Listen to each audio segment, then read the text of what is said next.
अब हम अपने कुलपति इब्राहिम के विषय में क्या कहें। यदि इब्राहिम अपने कर्मों के कारण धार्मिक माने गए तो वह अपने पर गर्व कर सकते हैं, किंतु वह ईश्वर के सामने ऐसा नहीं कर सकते, क्योंकि धर्म ग्रंथ क्या कहता है। इब्राहिम ने ईश्वर में विश्वास किया और इसी से वह धार्मिक माने गए। जो कर्म करता है उसे मजदूरी अनुग्रह के रूप में नहीं बल्कि अधिकार के रूप में मिलती है। जो कर्म नहीं करता किंतु उसमें विश्वास करता है जो अधर्मी को धार्मिक बनाता है, तो वह अपने विश्वास के कारण धार्मिक माना जाता है। इसी तरह दाऊद उस मनुष्य को धन्य कहते हैं जिसे ईश्वर कर्मों के अभाव में भी धार्मिक मानता है।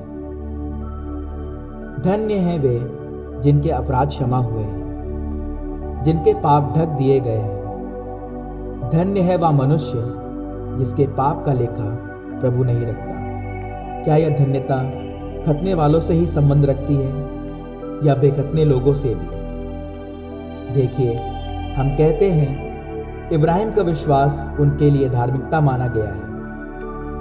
उनका विश्वास कैसे धार्मिकता माना गया? क्या उस समय तक उनका खतना हुआ था या नहीं? उस समय तक उनका खतना नहीं हुआ था, वह बेखतने ही थे। बेखतने रहते समय उनको विश्वास द्वारा जो धार्मिकता प्राप्त हुई थी उस पर मुहर की तरह खतने का चिन्ह लगाया गया।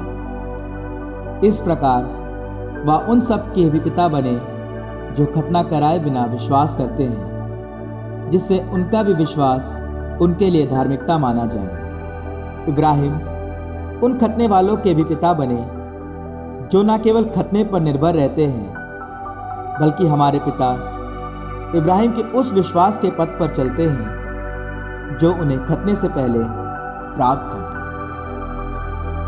ईश्वर ने इब्राहिम और उनके वंश से प्रतिज्ञा की कि वे पृथ्वी के उत्तराधिकारी होंगे। या इसलिए नहीं हुआ कि इब्राहिम ने संहिता का पालन किया, बल्कि इसलिए कि उन्होंने विश्वास किया और ईश्वर ने उन्हें धार्मिक माना।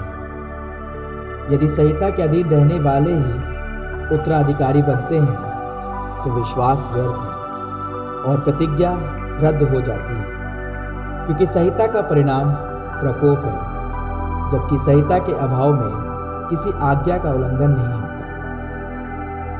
सब कुछ विश्वास पर और इसलिए कृपा पर भी निर्भर रहता है। वह प्रतिज्ञा न केवल उन लोगों पर जो संहिता का पालन करते हैं बल्कि समस्त वंश पर लागू होती है, उन सब पर जो इब्राहिम की तरह विश्वास करते हैं।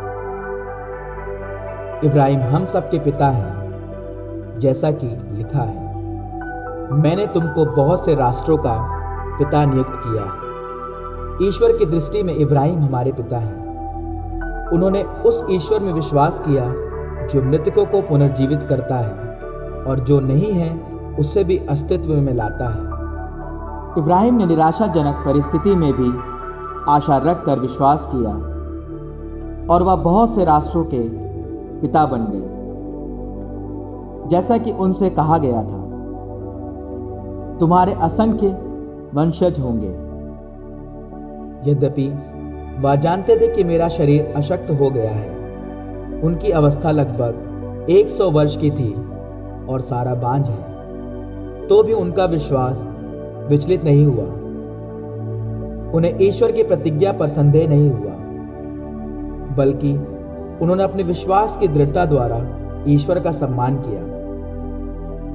उन्हें पक्का विश्वास था कि ईश्वर ने जिस बात की प्रतिज्ञा की है वह उसे पूरा करने में समर्थ है। इस विश्वास के कारण ईश्वर ने उन्हें धार्मिक माना है। धर्म ग्रंथ का यह कथन न केवल इब्राहिम से बल्कि हमसे भी संबंध रखता है। यदि हम ईश्वर में विश्वास करेंगे जिसने हमारे प्रभु ईसा को मृतकों में से जिलाया, तो हम भी विश्वास के कारण धार्मिक माने जाएंगे। वही ईसा हमारे अपराधों के कारण पकड़वाए गए और हमारी पाप मुक्ति के लिए जी उठे।